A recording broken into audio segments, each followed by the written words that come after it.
Sports with co-host Brad Miller and Coach West and the Dong. Yeah. I can see it in the corner down here. I'm like, oh, there's the Dong. I got to be ready. Oh, you can see our screens when that happens. But if I look, it's too small. So I just glanced over and I was like, that's not his face. Oh.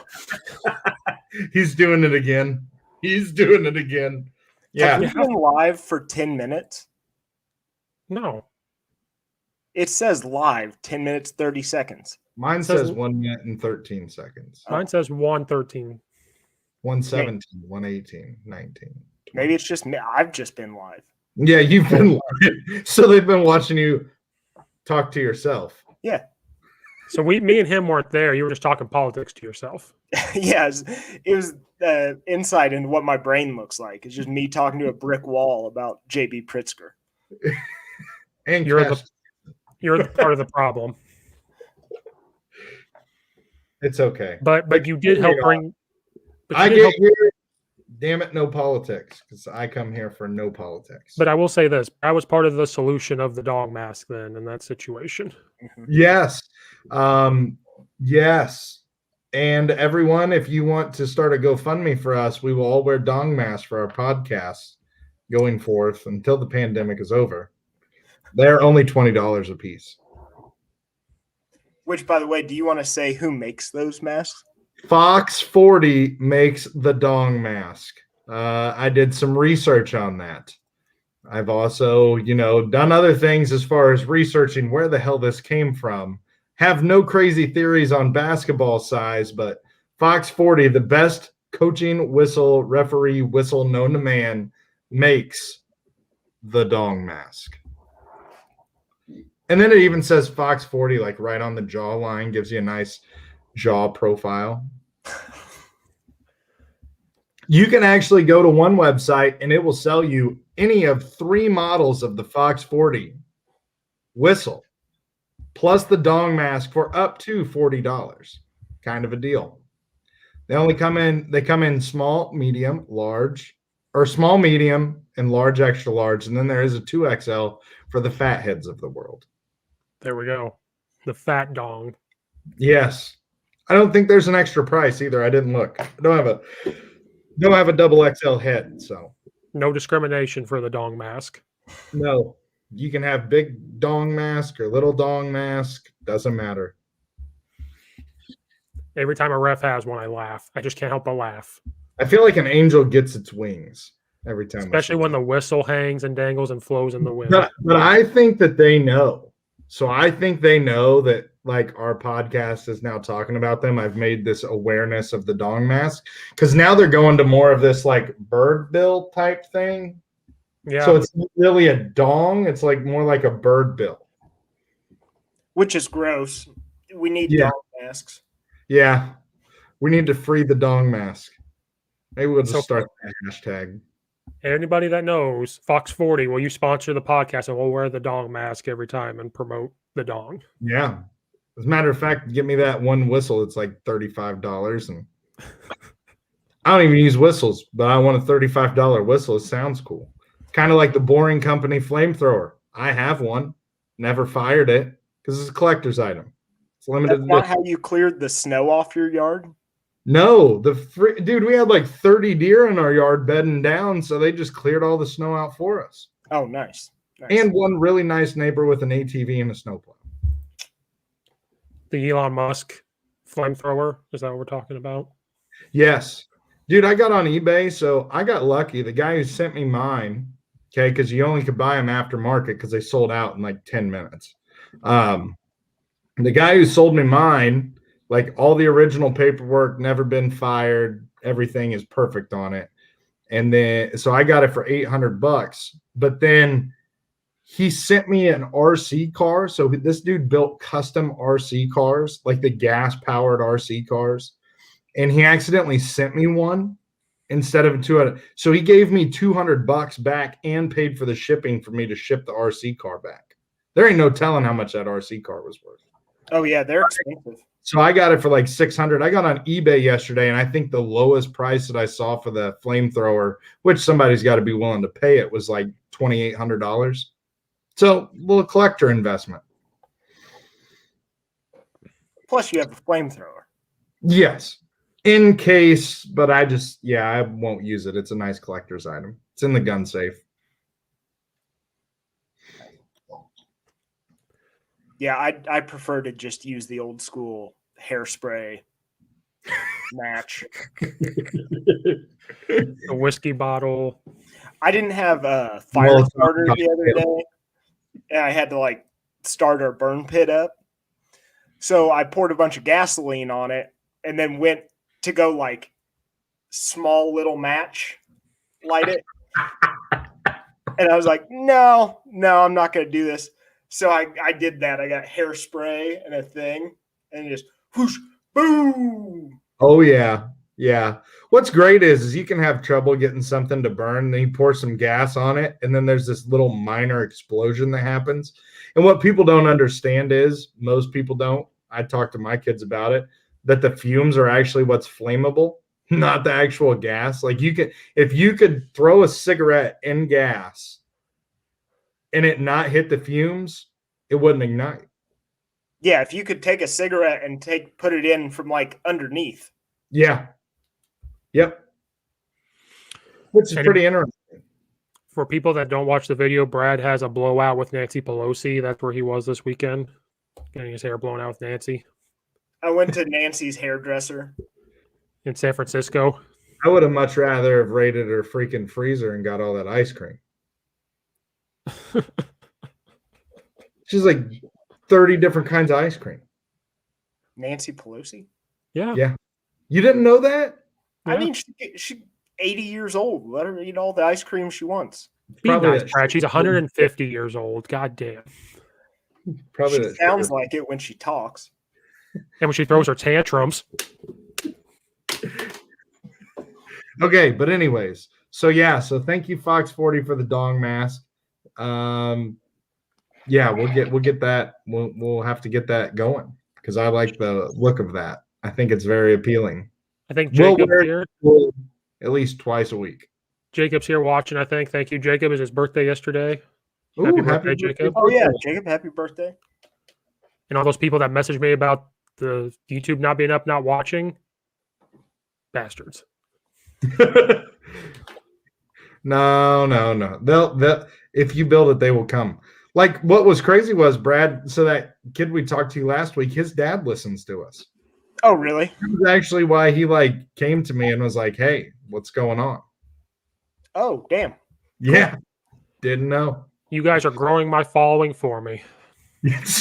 we're just is I'm not. I have two friends and they're both here right now. So they are actually watching just behind the camera. Well, that's what happened. It was me and Brad. Coach West was our watcher. Then we hired him, and now we have nobody. It was like, well, here we go. Yeah. No, you want to know what I ran into yesterday? I realized that dad isn't a thing. It's just a lifestyle. Because I caught myself and I looked. And I'm wearing bib overalls, and I have this sweet Menards hat that I was wearing. And I was like, what the fuck has happened to my life? Were you wearing just the plain white New Balances as well? Please say yes. My Air Monarchs? Of course I was. Those are my working around the house shoes. We need to send that to You Betcha. Maybe you can get hired. Absolutely. I love those guys. Oh, it's awesome. Have you watched their Twitches when they're playing their games on Twitch? Yeah. I've gone on there and messaged, and they're like, Coach Steve is here. And I'm like, yes, shout out. Yeah. No, they're cool dudes. Mention my podcast. I haven't gotten that far yet because I don't want to know what they say. I can't handle rejection. Oh. But especially when they're drunk playing NHL, it's hilarious. Yeah. And they just keep their fears in front of them. Look you got going on there. I know. Are you hiding the blowout? That's nice. That's better. That looks like you have a mohawk. Okay, I don't need that. I don't need that in my life. That's call you Arlen after that. The Deuce. And the John Big Deuce. Oh God! All right, that's Farmer John. Yeah, that's enough. I'll never I'll never forget my first year at Georgetown, because this is what happened. Like, I left Oakwood, went to Georgetown, and then all of a sudden, like, the Oakwood crowd shifted to the other. And so I looked down because I'm up in like that crow's nest thing, looking at the field. John Kirst is over there, kick their fucking ass. I was just like, all right, yeah. Love with a PBR in his hand. Yeah.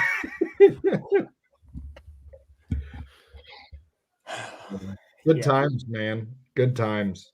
Oh, we just jumped down a lot of rabbit hole there. That was a huge. Yep. We shifted from Nancy Pelosi to Kirst. Actually, and so that's the thing is, Arlen's a lot more fun. So he's actually coaching at North Vermilion right now, but I'm gonna try and poach his ass. Oh, yeah, he lives in Indiana, doesn't he? I think so. Yeah. Oh, good for him. Yeah, he's doing pretty good. Right. And North Vermilion's a good football program, isn't it? Or is it? Yeah. I don't know how they did this past year. But yeah, traditionally they've been pretty good the last about 5-6 years. Cool. They did things right in Indiana. They played in the fall. Yeah, we're gonna be freezing our balls and toes off. Could you imagine a football practice last week? Yeah, I would be wearing a dong mask with a heater in the end of it. Like break up a hand warmer, put it in the little dong pack. Yeah. Which, by the way, I saw the Stone guy that I won the book off of. Yeah. Your thing. I saw him tweet about the freaking battery jackets. Yeah, I'll own one of those. Oh, have you ever worn one? No. Or like Milwaukee? I don't know what it was. He like posted about it, and I was like, I'm going to check this out. So the best ones are made by Milwaukee, like power tools. And all it is, it's their battery pack that goes into like their tools. And you just plug it into your jacket, and there's a little thing here that you just touch it, and it like heat levels. They're the best. Oh my! They're like $300, but they're worth every penny of it.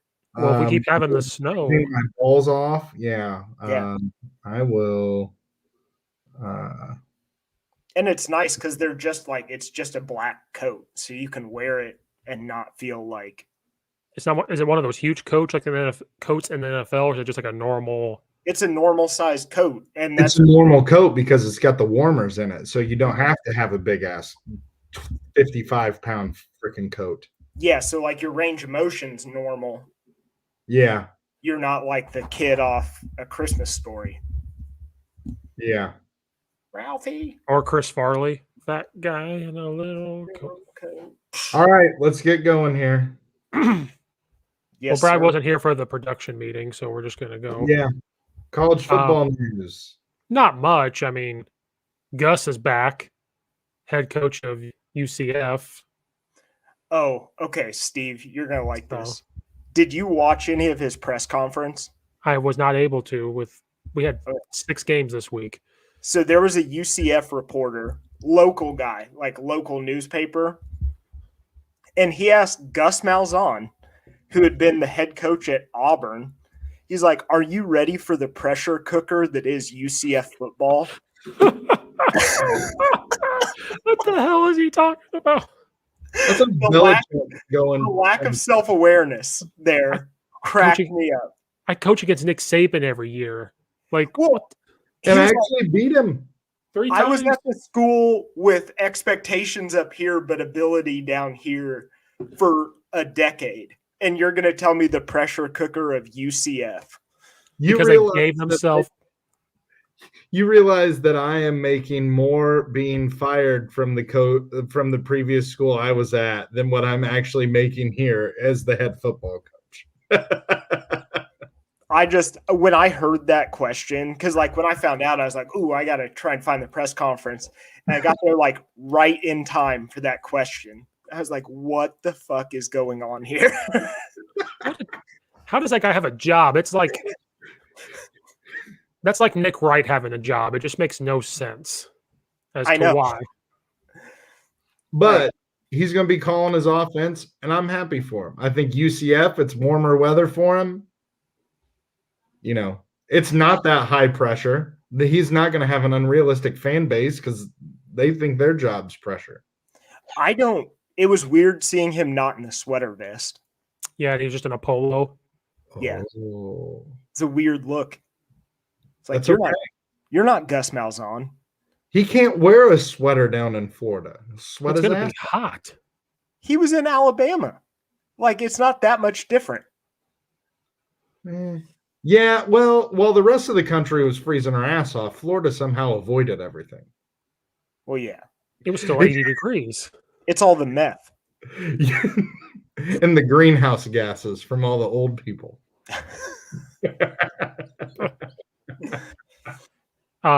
He's hired a couple Auburn coaches away with them, I think, I'm sure. which is fantastic. I'll tell you who he won't be hiring: his former defensive coordinator.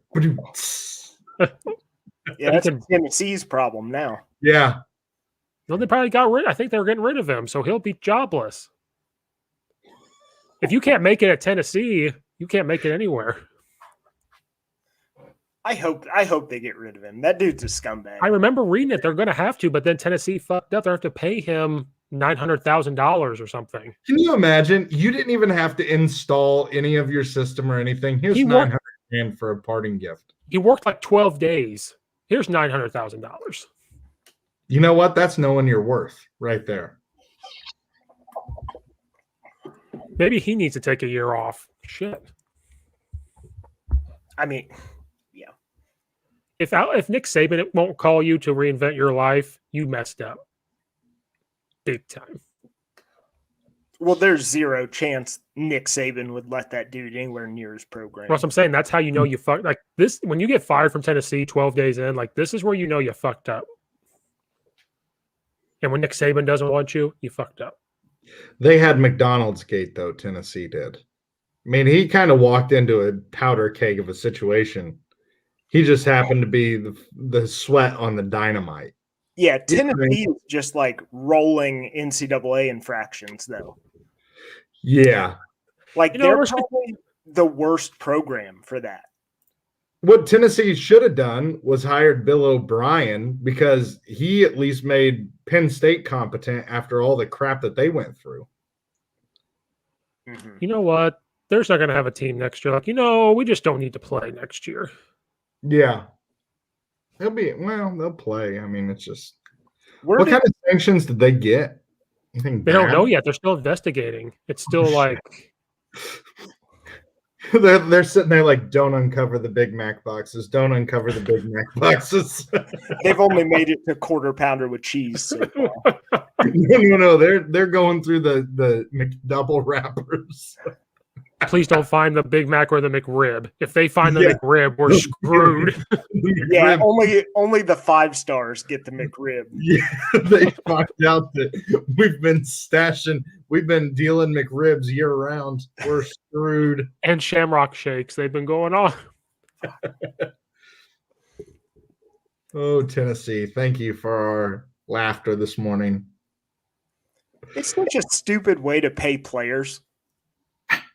Here's your Happy Meal. You know what I'd have been if I was a player, though? I'd have been pissed if I didn't get the free toy. I know, right? Like, where's my Bionicles? Yeah.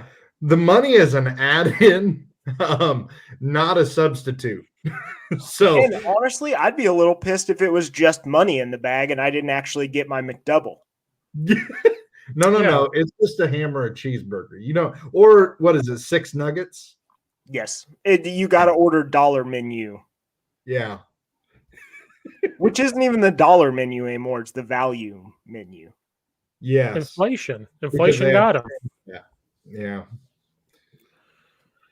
Brad, this is way off topic. You remember going to McDonald's after football, and that's when they had those cinnamon roll basket things. Ooh. Then we went one day. We're like, you know what? We don't want breakfast. We want like a burger. And it was like 10:28 a.m. And that cashier yelled at us for even questioning, like, we want a burger. And she's like, what? You want a burger? Yeah. You know what time it is? And she was real shitty with us about it. So we had to stand there till 10:30 and then ask for it. She goes, well, it has to be cooked. We're like, we're in McDonald's. We know how this works. Yeah, yeah. The amount of those stupid cinnamon roll things that we ate that summer. It was sickening. That was the same summer that what is that Gwen Stefani song was constantly on the radio. You and Your Hand Tonight. That was always on. Every time, Steve and I just jamming out to You and Your Hand Tonight on the way to the weight room in his Ford Tempo. With the broken seatbelt that wouldn't move. Yeah. Did you guys ever go to Schroeder's? Oh, yeah. Yeah. Oh. Dude, I'd get my high school diet was 4 double cheeseburgers, a large fry, and a large chocolate shake. That was one sitting. They had the best shakes. Oh, their shakes there were so good. Yeah. That's weird. Like, it was like if you want a burger, you went to McDonald's. But if you wanted a burger, you went to Schroeder's. Yeah. And a shake. Like, you just had to. And I just remember, like, you would hold the outside of the paper that it came in, and there was enough grease in there that, like, you probably wipe it on your butt cheeks and do anal. With the dong mask With on. the dong mask. I mean, yes, that's probably why it was in Danville. Let's be honest. Absolutely. We know people in Danville. That was a good place to eat, though. Oh, it really was, yeah. And it closed and opened 8 times before it finally closed? Well, what happened was you had people who were trying to use the Schroeder's name, but not the Schroeder's business model. Yeah. And they kind of were running it into the ground. Yeah, that closed, but then that hot dog place down the street is probably still open that I've never ate at. Wienerworks, it closed. Wienerworks? Was that it? No, there wasn't. Wienerworks is closed? Yeah, it's a lone place now. I'm about to swallow a bullet. Well, they had to do that to open Jimmy John's and a Dunkin' Donuts, Brad. It's just good business. No, it turned into a title loan place. Dude. Where basically you give your car title for a $500 loan and then you lose your car. And then you go straight to prison. Yes. No, I used to go there all the time. Footlong chili dog and a French fry delight. Oh, so good. I never ate there. I never went there. Dude, Wienerworks was where it was too busy with Schroeder's. I'd go to Schroeder's and Royal Donut. Leave me alone. Dude. I wanted to pass it to go to Royal Donut before I went to DAC. Leave me alone. Dude, the Royal Donut across from DAC isn't even open anymore. God bless it. Like, Danville is just, I thought it was bad. Now it's fine. Well, it got robbed like 5 or 6 times in a row, and that kind of did it in. Yeah. Well, that's the risk you take. Why did you rob Royal Donut? If anything, I'm robbing them for a free dozen donuts. Because their donuts are on a different level. Keep the money to make these donuts. I just want to steal the donuts. Yeah. Can I just have a free donut? I'll be back in a blue dog mask tomorrow for the same thing. Dude, that's what – so we have practice on Saturday mornings, and I buy 2 dozen chocolate icing donuts. I can give one to every girl before they leave. And that is like the highlight of their morning because Royal Donut is that good. So we have in Marion, there's a Krispy Kreme, which is kind of the shit. Like, I'm all for supporting local business and small business, like Royal Donut. Krispy Kreme, once you eat one, you eat like 7 or 8. Because they're almost all air. Yeah, like, very airy. But every payday Friday, I go and buy a dozen donuts and bring them to work. Oh, and they're fresh too. Oh, and they don't make it to work. The nice thing is, I buy donut holes, so I don't eat the donuts out of the thing on my way into work. Yeah. But no, like it's nice because they're always hot as I'm pulling into Marion. So like I'm always getting them right off the conveyor belt. Ooh. Oh. The first time I had a hot one was at the one in New York. And I've never had a warm crispy because I always buy them from like the fundraiser things. So I don't even. Me and my wife are taking a road trip somewhere. Yeah, if you ever get the urge to come down to Southern Illinois, come down for the snake migration. No thanks. No, dude, it's pretty cool. No. What happens? They just go across the road? Down here, there's like bluffs and then there's wetlands. So during the winter, all the snakes leave the wetlands to come up into the bluffs. And then in the spring, they all gradually go down to the wetlands. So there's this road that they like partition off, and it's like a big section of road. And during this period of time, like no one's allowed to be driving, but you can go walk. And it's weird because it'll be like nothing. And then you look around and you're surrounded by like 40 snakes. Oh. And we've got like timber rattlesnakes down here. We've got everything. Nope. Oh my God. Look it up. It's pretty cool. I'm scared of snakes. That's one of my fears. You want to see a guy beat Usain Bolt in a race? Put a snake behind me. I'll beat Usain Bolt in a race. Your regulator disappears. Yeah. No, see, I don't mind snakes. I can't stand spiders, and we have a species of tarantula down here that it's only like this big, and they're orange. They're freaky though.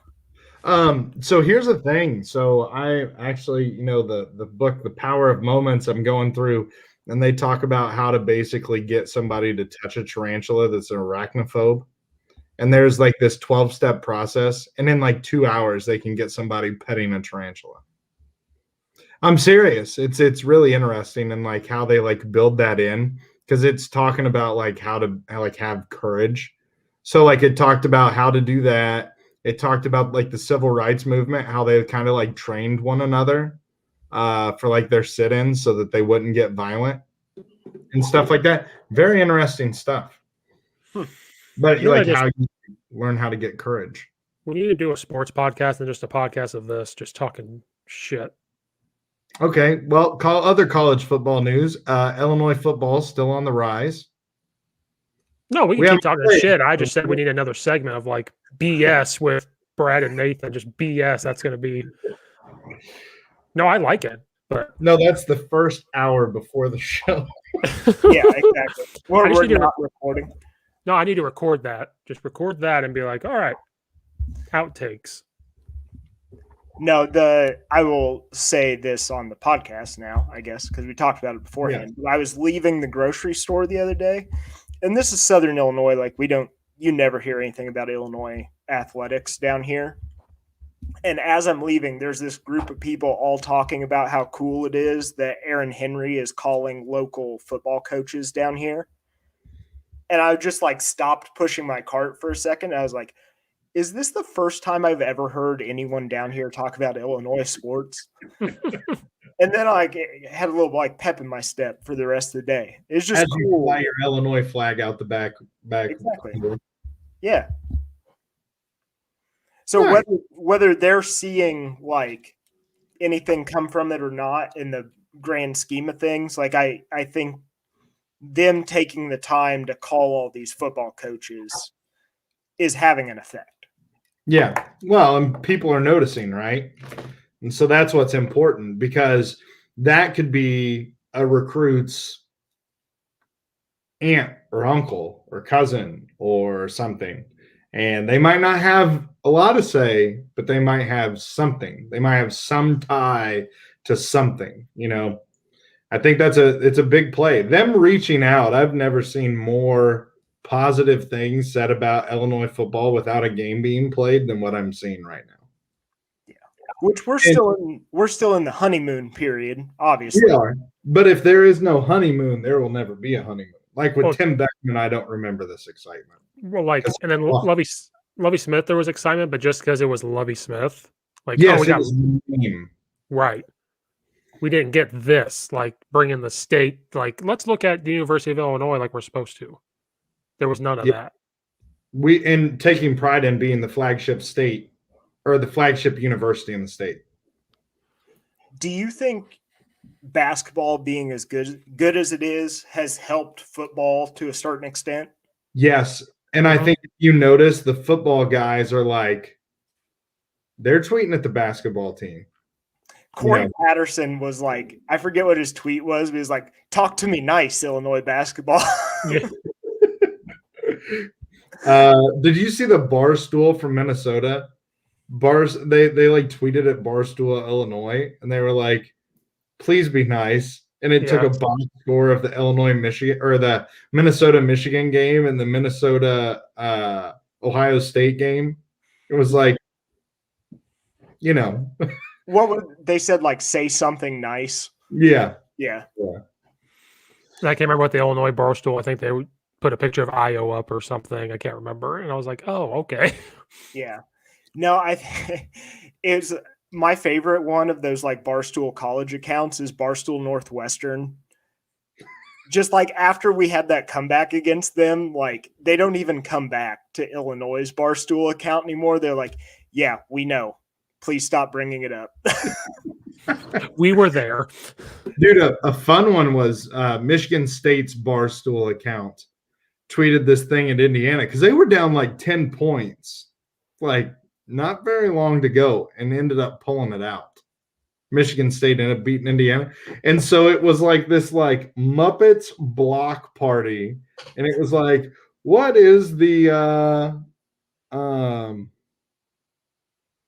letter of the day? And then it was like L. And it's like all these Muppets like singing L.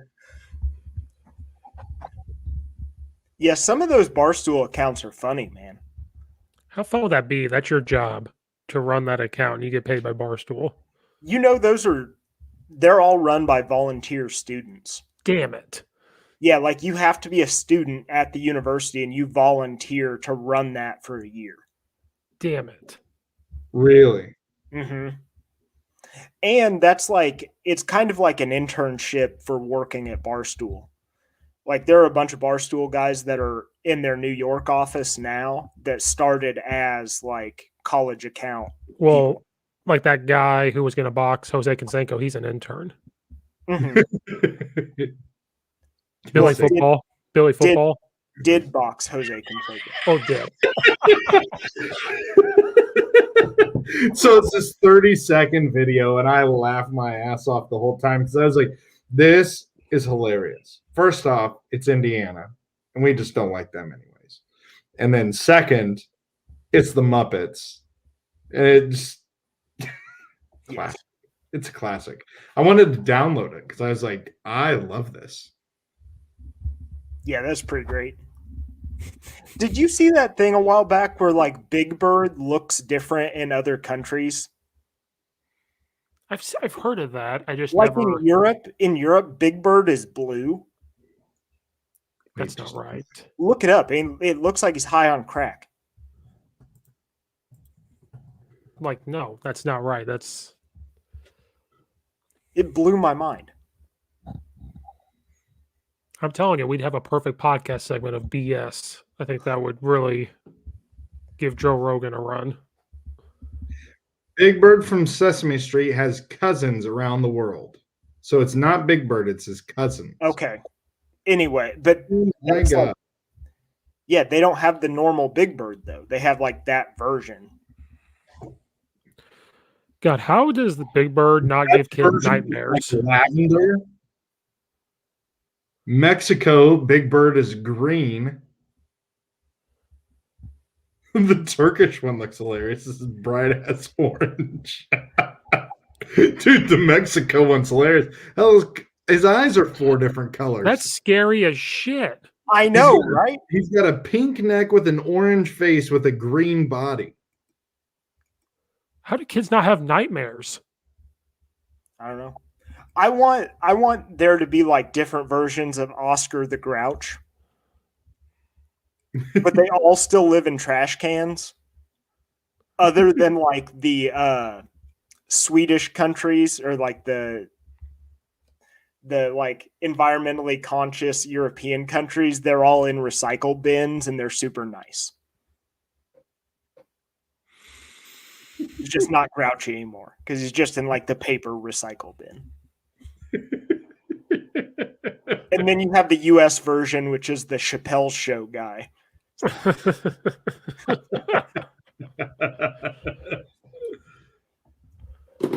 Oh, shoot. I don't even know. Gus is going to call his own offense. Who cares? No, I am excited for Gus Malzahn to just be able to do his own thing. And show Auburn fans that, well, he can be successful really anywhere he wants to go. Because he'll be successful. Because he's a big-time coach who knows his stuff. And he's a good coach. and now he's going to UCF. And it's a good situation. Like, they have talent there. Yeah, and he's a good recruiter in that South area. So it's, hey, do you want to come to UCF? So it's a nice place to go. And their offense there is not like his, but it was similar-ish to his. Yeah, so he it'll might be not. It'll be easy transition. And he'll go back to what he wants to do. Oh, yeah. Bunch of Cookie Monsters would be entertaining. Cookie Monsters, but the cookies are meth. Is that like on Family Guy where he has the spoon and the cookie and he's in the bathroom? He's like, come on, come on, come on. Go away. Yeah. Oh, kids don't watch Family Guy. You'll be like, what is that? Well, it's how you make cookies, son. I still think the all-time one is the one we got my mom for. I'm so fucking ready. Rhonda, are you ready? It was always on move-in time at the U of I.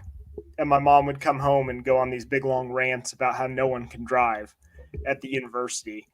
And then we watched an episode of Family Guy where Peter's like high on meth. And he's like, camera pans over to Stewie, pans back up to Peter, and Peter's hair's like sticking straight up. And he's just shaking. He's like, I'm so fucking ready. And he explodes through the roof. And then so like every time my mom would get pissed off, we'd be like, Rhonda, are you so fucking ready right now? And she had no clue for years what we were talking about. And then when they would actually like have a drink with us in Carbondale, he'd be like, so Rhonda, how ready are you to go to pinch? How ready are you? And she finally told us one day like to shut the fuck up. We pushed and we pushed and we pushed, and then she had enough. The best part of that show was when how that's set up. He walks into Chris's room. He goes, we need to do more father-son-things together. He goes, I brought some crystal meth. Would that be something you want to do? I'll help us get us started. He goes, why is there no hole in this wall? Just punches the hole. This thing is bothering me, and pulls his eye. My favorite one is still like, what was it? Chris like got a D on his report card, and he walks in. He's like, I'm going to make you smoke a whole carton of cigarettes. Here, just have a whole carton of cigarettes. He brings that up later on, like in these new seasons. It happens again. Like, I can't remember what happened. Meg did something. He goes, oh, yeah? You want to do that? Well, here, smoke a whole carton of cigarettes. Peter, we haven't done that in years. Oh, yeah. This is really bad storytelling. Like, we're telling a story that you and I only get. Well, and I'm currently sitting here reading Wall Street Bets because everybody needs to go buy AMC stock. But I did just see this, and this just made me laugh my ass off. I'm going to send it to you. Okay. Via the thing. All right, so there you go. We're just going to skip college football. So Carson Wentz got traded to the Colts. We had just became Colts fans. I know Coach West feels okay with it. Honestly, I think the Colts didn't sell the farm at all. And I think it's a good trade for them. Because they didn't give up much. If it flops, what'd they give up? A second, third round? I was going to say they gave up a second and third round. And then if they're good, which it's a late first rounder anyways, then in the second becomes a first. Woo! Yeah, it's a second next year, right? Yeah. Yeah, it isn't even like son of a bitch. And here's the thing, the Colts have so much cap space. Yeah. But the Eagles are paying for the first year. Yeah, the Colts aren't paying his salary yet. Yeah. It's the second year or like part of the second year. I think even part of the second year, the Eagles still pay for it. They have to pay something still. Dude, I love that trade then. Yeah. I don't see why you can't because their offensive line is going to keep him upright. He's got a running game that will support him. The Colts just need a Ryan Tannehill. They don't need an NFL MVP. No, they need a game manager plus. Yes. And Wentz can roll out a little bit. I mean, he hasn't been the same since he hurt his knee, but he does get along with Frank Reich. As a matter of fact, he wanted to go to the Colts because of Frank Reich. Mm-hmm. Something to kind of think about. Now, was the news that he was like totally out on the Bears, was that real? The Bears pulled out. Supposedly, I saw a report that Wentz was like, I don't want to go to the Bears. Supposedly, him and Trubisky have the same agent. And if I'm the agent of Trubisky and seeing how they dealt with Mitch, yeah, I wouldn't want him within 150 miles of that organization. I think Wentz would have went because they were the only ones on the table at first. But the Bears never officially made an offer. I think they just flirted with it. Yeah. Kicking the tires, yeah. Yeah. Which, honestly, like, he would not have done well with the Bears. Again, I don't think any quarterback will. The Bears are not set up to have a quarterback right now. Like, they need to Miami-style tank. Like, I love Khalil Mack, trade him. Well, no, there's three things I need to change in Chicago: the head coach, the GM, and the fucking owners. Those are the things that have to go. And the owner will never change. That's not going to happen. Virginia McCaskey will live for the next 40 years, and she's already 120 years old. Her and Nancy Pelosi will live forever is what's going to happen. They might be the same person. It might be. Just different wigs. That's why the organization shit. Are we getting into the Android shit now? Is that where we're going with this? Yeah. They basically just take their brain and put it in a synthetic Black Mirror shit. Is that what we're going with? Tinfoil hat. Wait, you didn't keep that? I would have dated that thing because that was probably one of the most I went to school the next day and talked to anybody who was affiliated with sports, and they were like, "What the hell are you talking about?" And I was like, "Yeah, you didn't know this?" And they were like, "No." Yep, that's right. People need to know. Yeah. Thank you. Can that just be the official show thing? Is just Alex Jones tinfoil hat? I think instead of the mic in the middle, we just put a tinfoil hat in the middle of the actual emblem. Or put a tinfoil hat over the on top the mic. Yeah. Yes, that's even better. But don't even do a good job with it. Just shitty Photoshop, like literally take a tinfoil hat, clip it, sit it on top of it. Yes. You guys find a graphic designer to do that. This logo took me like 8 hours. No, Steve, we're talking clip art here. Yeah, no, like go and find. Actually, it didn't take me. It actually took me like 3 minutes, but it was free. Okay, well that's fine. That was the problem. Yeah. Do you want to pay 3 minutes on the thing? It's a good looking logo. No, it was like, hey, use this free website, but you only have limited stuff, or pay $8,000 for Adobe, and you're like, well, guess I won't do that. Look, you can actually buy tinfoil hats. Yes. Yeah, but is it the same? Like, can you hold it up like into a? We have armadillos down here. Weirdly enough, is this fucking Texas? Yeah, snakes, armadillos, orange spiders. No, you want to talk about freaks you out? Like I was out hunting last year, and all of a sudden this bush just started freaking out, and it was a fucking armadillo walked out. Now that is a tinfoil hat I would wear. Yeah, that is a predator tinfoil hat. Predator. But anyway, I really want to get a dead armadillo and make it into a hat. Like on Dukes of Hazzard. This is a predator that's had a stroke.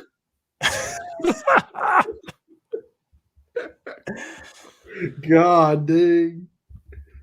Now I'm just into tinfoil. This is even better. Oh, God. What do we got going on? We could get tinfoil outfits.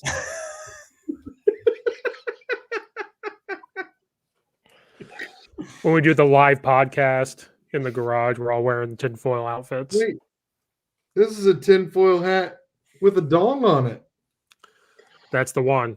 That is the one. That's it. Then can we get the dong mask in tinfoil color? No, we are going to make a mask out of tinfoil. Oh, okay. That's better. There you go. You just wrap your whole head. So when you eyes, just these eyes. When you're coaching in the sunlight, it's like a hobo pack on a fire. Just cooking your head. Some shepherd's pie on the fire. Move of the cooking technique. Yeah, like the rest of your body's still out of shape, but you take the mask off and you've got like a chiseled jawline.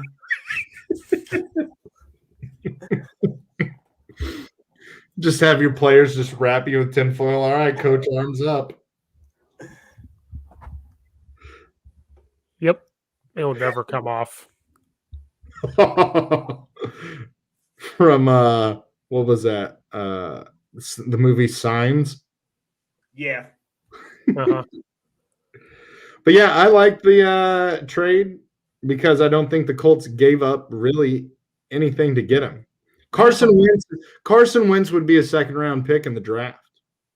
So would you rather have Carson Wentz for what they got him for, or Deshaun Watson for 3 first-round picks? Carson Wentz because you can build around him.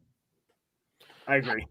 But Carson Wentz is not that good.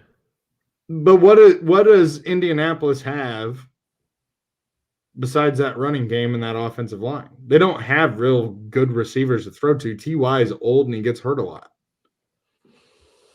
So they need to get a receiver in this draft. They need Smith from Alabama. They need to trade it. That would be awesome. But I've been looking at a lot of mock drafts, but Kyle Pitts. Yeah, that's another one. That would be a good one. That'd be perfect. Get him a receiving threat, and all of a sudden they're pretty competent. But my thing is with Deshaun Watson, you're not going to get an elite receiver. But he didn't have one either in Houston and put up 4,000 yards. Because he had to throw all the time because he was losing. He had DeAndre Hopkins. No, he left. Not this last year. I'm not this last year. He had Brandon Cooks. That's better than any Bears receiver other than Allen Robinson. I was about to say Allen Robinson is better than Brandon Cooks. Yeah, but Will Fuller, they would be the 2 and 3 on our team. I think it's because I get stuck with I don't like Wentz. So I'm like, God bless it. Going to watch the Colts. And now Wentz shows up because I have stories from actual people that he's an asshole. So it's like, I don't. Whatever. It is what it is, man. Yeah. But I'm going to take a deep breath, buy the Colts shirt. Who would you rather have? Would you rather have Wentz or would you rather have Baker Mayfield? Baker Mayfield. Baker I think Mayfield. He's a good dude. I would rather have Baker Mayfield. But Baker Mayfield is like a rich man's form of Gardner Minshew. God, if Minshew would have went to the Colts, I would have bought everything. Yeah, I love Gardner Minshew. But he needs to stay in the state of Florida. Yeah, because then he can wear his jorts all year round. Exactly. He's just a Florida guy. Yeah. But imagine he went to the Colts, him and Pat McAfee hanging out all the time. Oh, shit. I want Minshew to be Tua's backup. Yeah. So then you have the super straight-laced, always going to say the right thing to a Tagovailoa. And then you have Gardner Minshew in the background just smoking a cig. With his balls hanging out the bottom of his jean shorts. Exactly. It's perfect. Yeah. I've heard some people say like Ryan Fitzpatrick to the Bears. Why the hell not? Oh, I'd love that. Might as well. I might rescind my Colts fandom if the Bears got Fitzmagic. If they got Fitzmagic and then drafted like Kyle Trask in the second round. Yeah. Why has he fallen so far? He played his ass off against Alabama. He missed a couple games though, so they're wondering if it's like his ankles, like injury prone. And he's got arm strength questions. Yeah. Which I didn't really see. I thought he threw a really good ball at Florida. You want to know what I see? I see a dude who went out there undermatched against Alabama and gave them everything that he fucking had, including running for first downs and getting fucking annihilated. And if it wasn't for a shoe throwing, Like, Yeah. Probably could have made the playoffs. Right. Yeah. No, I like it. I personally, that would be a steal for me in the second round, just because the guy's a competitor. Like, why would you not give him a shot? Here's the thing: we fall in love with, oh, they've got a great arm, they've got this, they've got that. What happens to the winners? Only look at the guys who win. He seems like he has a good attitude, works hard, builds people up, and throws a good ball. Like, yeah. He didn't have much in that SEC championship game. Was it the SEC championship game or the bowl game? Is the bowl game? Well, the bowl game he got his ass beat. But that's when he had like no line. They all sat out. Everybody sat out. He played. Yeah. And if anything, that tells me, okay, you know what? Because if you're a top pick, you're not going to a good team.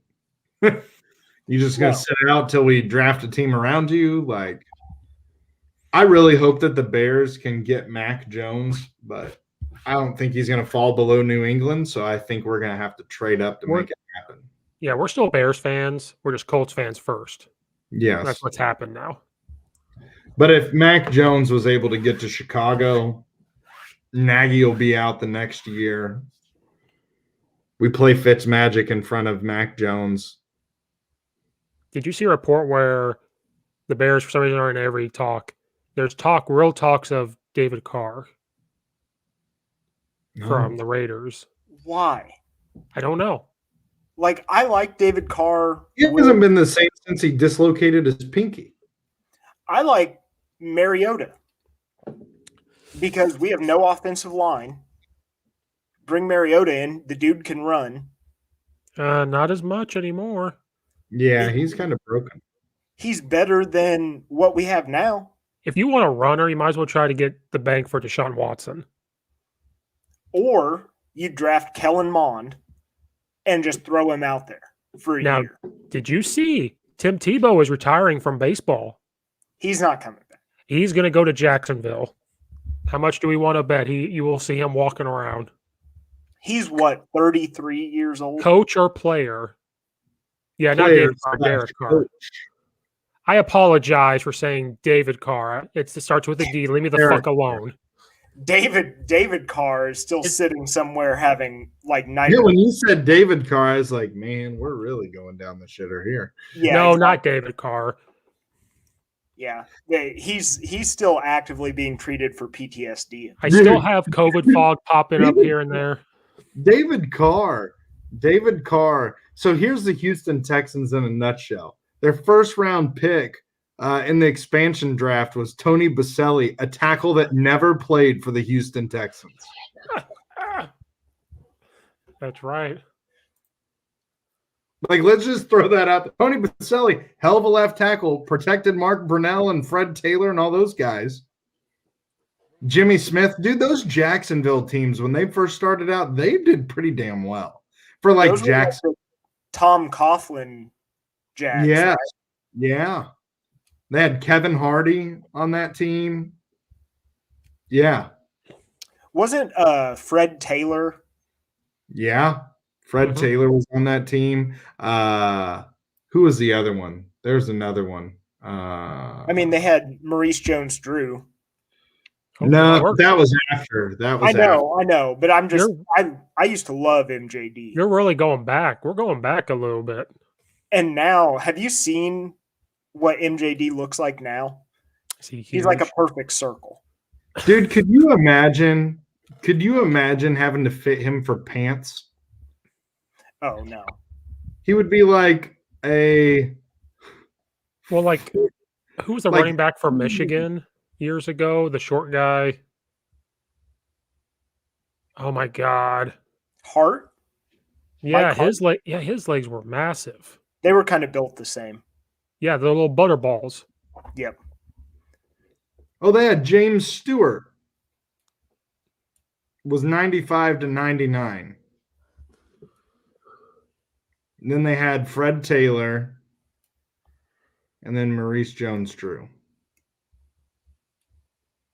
Yeah, they had a pretty good history of good running teams there.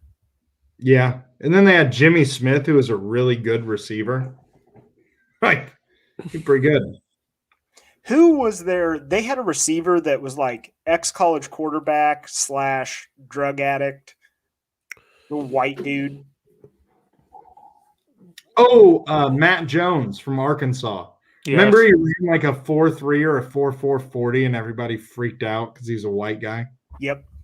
Like that was the was only reason people freaked out about it. And then we realized it was because of the cocaine. Yeah, it's probably all cocaine that made him run that fast. Yeah. Cocaine and then he speed. was terrible as a wide receiver. Yeah, he wasn't good. He was terrible. But damn it, he ran a 4.3 40. So it should have been a Raiders draft pick. yes, because remember when they drafted like Darius Hayward Bay and everybody was like, what the fuck? In the first round because he ran like a 4.29.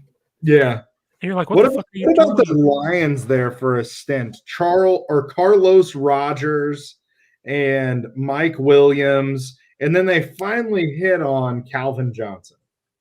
I mean, Mike Williams wasn't bad. But he wasn't great. Like he was in between Calvin Johnson and Carlos Rogers. But Carlos Rogers was such a miss. Well, I remember when they drafted Calvin Johnson, like I was like, this isn't going to work. He's from Georgia Tech. Like he caught 5 balls his entire career. And then he goes out and is basically a Hall of Famer. Well, he is a Hall of Famer. He just got inducted. Oh, he is? He just got in this year? Good for him. You should watch they did a montage of that dude from the Hall of Fame sneaking up on people. I watched Charles Woodson's. I like that one. Yeah. No, Calvin Johnson's was funny because he answered the door, and I think he had given up on I'm probably not going to make it. I didn't play long enough. Right. No, you're a Hall of Famer. That dude was just a monster. He changed. I don't know. I think he was one of those guys that moved the stick for wide receivers. Well, without Calvin Johnson, you don't have DK Metcalf. Yep. Because he would have been a tight end. Yep. You're right. He changed the way you look at wide receivers. Yeah. You can be big and still play wide out. Like a Kyle Pitts. Which Kyle Pitts is like an H-back. Yeah. H-back wide receiver hybrid. I think that, you know what, him going to the Colts would be a good fit because Frank Wright would be creative with how he uses him. I still think the best fit is he somehow falls to the 49ers. Oh, Jesus. Who, Pitts? 49ers can't keep anybody healthy, and Pitts couldn't stay healthy this year. I don't care. The 49ers have this amazing wide receiver crew, and then they're down to the practice team backups by the end of the season because every guy has hamstring issues. I mean, that just means they need new training staff, not. No. Until they change that, I don't want somebody that I like to go there. But I want to see their offense reach its peak. Peak Shanahan offense in the NFL is. Here's what I want. The most fun. Them just to fall on their ass, and then George Kittle and Kyle Shanahan come to Chicago. Why would he come to Chicago? Because Matt Nagy's getting shit canned after this year anyways. Yeah, but he's in an organization right now that clearly cares about winning, where the Bears do not give a shit. We're actually going to take John Lynch as well. Okay, I'd be in on that. Get rid of Ryan Pace and Matt Nagy, bring them over. Yeah, we'll just make a trade. Like they did for Gruden back in the day? Yeah. You take these 2 guys, and we'll take your guys. And we will give you 10% of our profits for the next 5 years. Oh, no. You don't touch their money, though. Yeah, you don't touch the McCaskey money. Well, that's what they need to do if they want to generate more money. That's where you're going to see Nancy Pelosi show up and rip it up. Nope, we're not doing that no more. I have an idea on how to fix the NFL. You're not allowed to inherit a franchise. Once the franchise owner dies, it's for sale.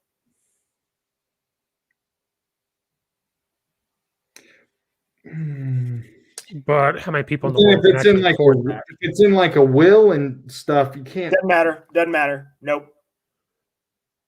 That's a whole can of worms to be opened up. Yeah, there's like certain. Because then, are you going to say that like none of us get our parents' inheritances because like No, where it's does just NFL franchises. Right, but if that starts, that ball will roll. I don't care. I Brad, told we're my just gonna parents to sell off all their crap anyway. Like, But what I'm saying is like, is that the blowout talking? it is. Yeah, I'm getting more airflow to my brain right now. You need to put that tinfoil hat back it on. would get the old thought out. That's for sure. No, I just like, we wouldn't have to deal with the mechanic. There should be like 2 franchises that are allowed to pass down within the family. Or should it be you can only own it for so long? It's the Pittsburgh Steelers owners get to maintain and pass down. And like, who's the other one? That's like the Lions. Let someone else own the Lions. No. The guy who bought the Panthers should be able to keep the Panthers because that dude literally like made his own money and bought the franchise himself. Right. Well, no, he will get to keep it. His kids don't get to keep it. But he's only been the owner for like 4 years. He's been the owner for like 4 years. He worked his ass off for that. So, is he dead? What about Robert Kraft? Did you ever watch the All or Nothing with the Panthers? Yeah, that was his first year with buying the team. And they were sitting there talking about like return on money and stuff. And he told Cam Newton, he's like, yeah, I get about 128% return on my investment. And he goes, can you manage my money? He said, man, I can't tell you all my tricks. Well, yeah. The guy was literally sold, like he was like a stock trader and bought an NFL franchise. Well, they were talking about that on Pardon My Take the other day. Like, what is the point of being rich if you don't own a sports team? Like, that's really, if I'm FU rich, like multiple $1 billion. Yeah, I'm buying a sports team. Yeah. My thing is I feel like you should be a major player in the world. So like Elon Musk is valued at such. There would be people who would there would be people who would bid like $1 just so their bid could be put in. We'd be those assholes. $2. I think that there should be like, like the Green Bay Packers aren't owned by anybody. They're owned by the fans. Yeah. Well, it's the city of Green Bay, right? But like when they have a shareholder meeting, they fill their stadium up. Well, yeah. That's why the wait list to get tickets is so long. Them and the Steelers. Or, and this is rough because it very easily could have been the Bears, but like the NFL has relegation.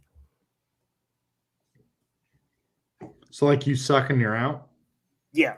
You have to go play Canadian League football. I like that. And like the players too. Players are gone. Or they go to the XFL. XFL is going to be coming up. You go to the XFL with The Rock. Mm-hmm. And it's just like, listen, you get, let's say the rule is if you pick in the top 5 in the draft 3 years in a row, relegation. And that would be all fun and games till like the Pittsburgh Steelers did it. And they'd be like, oh, no, we're not doing it anymore. Steelers, Patriots, Cowboys. Here's the suck off rule. You get 3 first round picks. You're going to The Rock. Yep. You have to play in the XFL. Or if there's like a 10-year time frame where like you don't win or something, there is a mandatory like ownership shift. There you go. I'd say you give it like you go decade by decade. If you don't have like a 500 average, on average, because you have good years and bad years. I wonder let's look at the last 10 years. Because like the Lions would be relegated. Yes. Or have to change ownership, which I think they should anyway. Like, the Ford family has fucked around with that franchise for years and not been successful. Who else has been bad? Well, the Browns. Well, until last year, then. Well, yeah, they finally figured it out, but like the Browns are kind of famous for undermining their coaches. So here we go. The Rams, the Browns, the Jaguars, the Raiders, Tampa Bay Buccaneers, Detroit Lions, Washington Redskins, Buffalo Bills, Miami Dolphins, Kansas City Chiefs. Okay, maybe you can't do our sub 500 over the last 10 years. Minnesota is one game above. There's only 18 teams in the NFL that have, in the last 10 years, have a winning record. Well, it would make sense that about half the league. Yeah. So it would have to be like below 500 for 10 years plus everything else. And I feel like a certain amount of fan attendance would have something to do with it. Yep. That's something. And I think the other thing is, because we're all about like giving back to the community, you have to do so much in like community service, or you could be kiboshed. Or if you forced the city that you are in, if you forced that city to pay for your stadium and you lose. There we go. That's better. Because I was thinking about something with the playoffs. Like if your team made the playoffs for like 3 or 4 years in a row, but then like your quarterback retires and you have a massive turnover. So like you look at like the Patriots. Like they're kind of trying to figure out what the hell's going on, but you can't tell me that but New England's also the winningest team over the last 10 years. I was about to say New England, like they could probably suck for 5 years and still be above 500. Yeah. Mm-hmm. Yeah, they're like 100 and something and 34. It's insane. They are 126 and 34. Jesus. So they could go 5 years 0-16 and still be 500. Which won't happen, but they could. They have that luxury if they wanted to. Like, well, we're going to take some years off, not even play. Yeah, you know what? We'll just relegate ourselves. That would never happen because Belichick's head would explode. No, he would just go join Nick Saban down in Alabama, and then you'll see an Alabama New England Patriot team. Could you imagine those two guys on a coaching staff together? Yeah, the Cleveland Browns. True. That's when Nick had the big 8 glasses like this big. Blew my mind to watch that when him and Nick Saban, when Belichick and Saban did the thing on HBO. Loved watching that. I gotta get HBO to see that. I want to see it so bad. It's really good. Like the first 10 minutes, so they're walking in with Belichick to talk with Saban in his office, which his office at Alabama is just gigantic. And Nick Saban looks at him. He's like, "Hey, I haven't seen him in about 9 months. Can you all go ahead and just step out for a minute and let us connect with one another?" And so they step out 4 hours.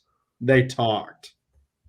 And Belichick was like, and this is how their mind works. He was like, "Man, I really love that concept that you did against insert team name on this down and distance. Let's talk about that for a minute. Like, what did you see with that? What did you do?" I love what you did in 2012 against this team. Yeah. Let me tell you here something, Bill. We have some great athletes come through the University of Alabama. And then whoever gives me my wrong size shoes gets their ass kicked out of the building. Yeah, their ass is gone. Oh, man.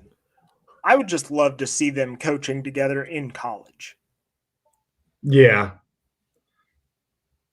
They would probably pitch a shutout on. Could you imagine if Belichick would never do this, but Belichick quits the Patriots and just goes and he's the defensive coordinator for Alabama? Could you imagine being one of those 5-star, highly sought-after recruits and those two guys show up in your living room? Yeah, if you're like an outside linebacker. What, do you guys like rings? And they show their hands, and then they start taking off their shoes, and they show them their toes? Let me tell you a story, little one. Yeah. No. I'll sign these papers twice just so I can go. How many rings does Saban have? Is it 6 or 7? 7? 6, 7? Yeah, because this one put Tom Brady ahead of him, right? Well, he had one at LSU, and then he's won 5 at Alabama. So yeah, he's at 6. 7. 7? 6? Yep. He became the first coach to win a national championship with 2 different football teams. I still think the stat line that like if you go to Alabama somewhere in your 4 years, you're going to win a national championship. Yep. Yeah. That's just wild. Well, that was what college team was it? Where was it? Michigan State? For the Final Four. You stayed for 4 years and played in one Final Four. And I'm like, if you're a college basketball player. I don't know how many Bear Bryant had. I think he beat that one last. I don't remember. I thought he had 5 because I thought this 6th one or the 7th one put him ahead. Jamie, look it up. On it. 6. Okay. So but let's be honest. 61, 64, 65. College football is just different now.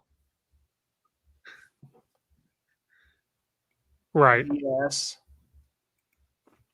Well, in my opinion, one other college football now is more competitive than what it was then. Because like you just had your traditional powers and they just played each other once a year. Well, like I talked on a podcast with somebody like how Army was really good way back when, but it's like you have to go back to the 50s and 60s, and it's like that type of football doesn't match up now. Well, and just the recruiting, the size of the amount of money that's getting poured in. Alabama got to be Alabama back then. Bear Bryant was a good coach, but at the same time, like he was the best in the South, and nobody could touch him. And whereas Auburn's getting a $90 million freaking football facility put in. You know, it's like your middle of the road team. Look at Illinois' new football facility. You're even bottom teams that want to come up to the top are spending money to have a chance to do it. Right. Whereas then it was just, this is really advanced and only Alabama knows it. In my opinion, I think not taking anything away. Obviously, he was a great coach. But, I mean, he damn near killed some of his kids, but, you know. Well, then people forget Nick Saban came into a situation we had to fix Alabama. They had those sanctions and stuff when he showed up. Yeah. And how foolish do you have to be, like you're Michigan State, you know, like you're sitting there.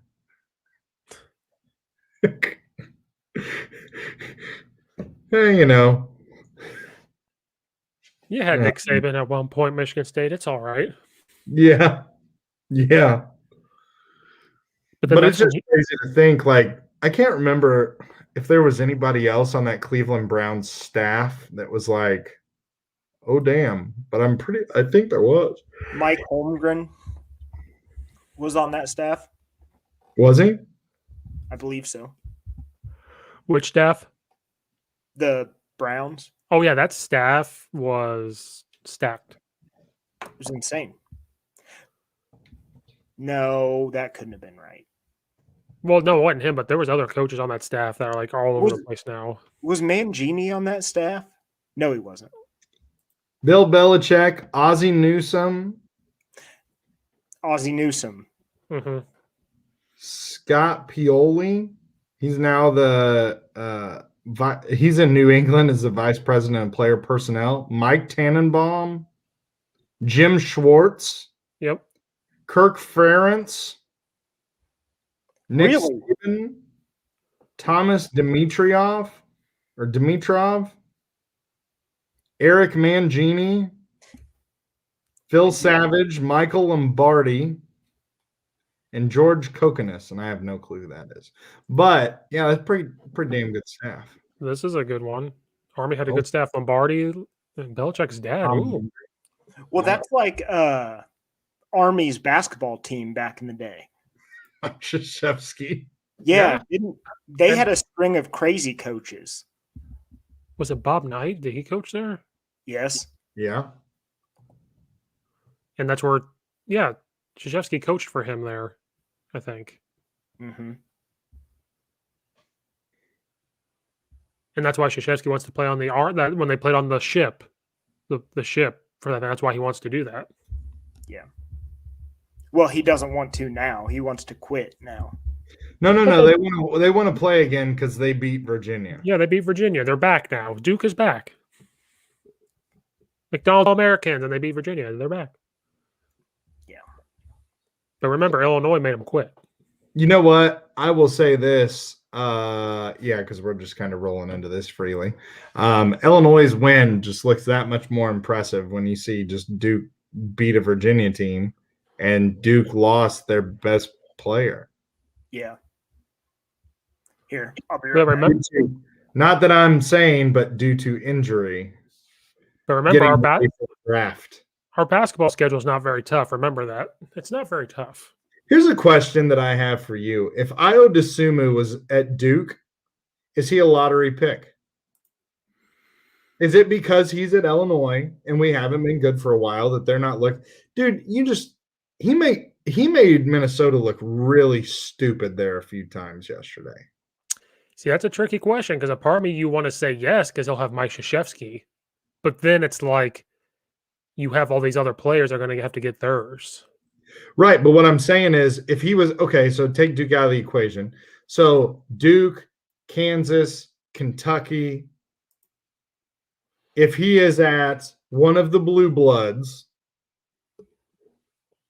he is Kentucky, National Duke. Player of the Year, hands down, National Player of the Year. Right. Please tell me somebody else who does more for the – like Baylor has a hell of a team. Gonzaga has a hell of a team. Take Io off of our team. We're not what we are. Well, Kofi we just don't have that closing mentality. Kofi's probably a Player of the Year candidate. But Kofi doesn't get his without Io, I don't think. It's the Shaq Kobe thing. Yeah, Io makes it a lot easier. Right. Because it's like, do you leave him open and let him drive to the lane or take a shot, or do you guard Kofi? You have a dude who has 2 of the 4 triple-doubles in Illinois basketball history. And, like, it wasn't too long ago Illinois basketball was rolling with, like, Darren Williams, who was, number 4 overall? Yeah. Number 3 overall to the Jazz? I think he's number 3. And you're telling me that Darren Williams was better at that time than I don't remember Darren. Like, Darren was clutch. But I don't remember Darren hitting all these game winners. Darren was just a good shooter throughout the game. But you're right. It wasn't like, let's give him the ball at the end. Right. It's everybody knows Io gets it at the end. And he wants it. He wants it. And I think that's the other thing is not only does he want it at the end, the other team knows it's coming and they still can't stop it. Right. I think he'd still be a lottery pick wherever he went. But that's a huge factor. Like, is it because of Brad Underwood? Is he able to get the best out of him? Is it because it's Illinois? You have seen, and I'm telling you, Steve, have you started reading the book yet? Have you started reading I know you're busy, but no, I haven't. Io is a cleaner. Io is a cleaner. Well, I compared to the Urban Meyer thing. I researched it again. Urban Meyer's is similar. He has 10, 80, 10. Like the top 10%, 80%, 10%, bottom 10. The top 10% is Io's, like college sports, like Tim Tebow, Io, Then if you want to go to the pros, it's Kobe Bryant, Michael Jordan, it's Peyton Manning, it's Tom Brady. The 80% are your normal guys that are going to do well. They're just kind of there. Kofi flirts with that a little bit. Sometimes he's at 80, the top 10. Then your bottom 10% are your slapdick shitbirds that your Ryan Leafs of the world. Your those people. So that's the way I compare it till I read the book, but that's the way he compares it. But here's the thing is so Brad, what I asked was if Io was at Duke, Kansas, Kentucky, is he just a guaranteed lottery pick? But because he's at Illinois, everybody's still kind of pumping the brakes on him. I think he's not a guaranteed lottery pick. One, he's older. And two, he doesn't have an outside shot.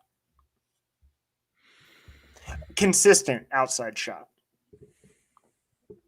But he doesn't have to. I think he's college basketball player. Okay, so I've watched quite a bit. What college basketball player would you want with the ball more in his hand in the last 30 seconds of the game? No one. So we want somebody that can play for 48 minutes or 47 minutes and 30 seconds or whatever, 39 minutes and 30 seconds. When it comes to winning the game, and the other team knows it's coming. That's the other thing. They know it's coming, and they just can't stop it. Yeah. Because, he is hit over the last 2 years. It's just like he gets the ball in his hand, and I'm like, okay, well, we're good. Jeremy Werner went in and looked at every game since he's been a freshman, and in winning time, last part of the fourth quarter, Io shoots 70%. Yeah. Freshman on, from the beginning of his Illinois career, dude shoots 70% from the field. But you want to talk about somebody who, one, takes pride in his defense and then distributes the ball and hits game winners on a fairly consistent basis. Well, that's the argument for him over Luka Garza for Player of the Year. Garza's a one-way player. Yeah. He has 30 points a game, but he also plays zero defense. Honestly, he's kind of slouched. Okay, he had a big game this last game, but he had 30. He had a stretch of 3 or 4 games where he sucked. If Io has a stretch of games where he sucks, it's a guaranteed loss for us. And he is elevated to a different level. This Illinois team yesterday, the way they shared the ball reminded me of that 04-05 team. Passing the ball, making the extra pass, hitting the open guy, and just lighting it up.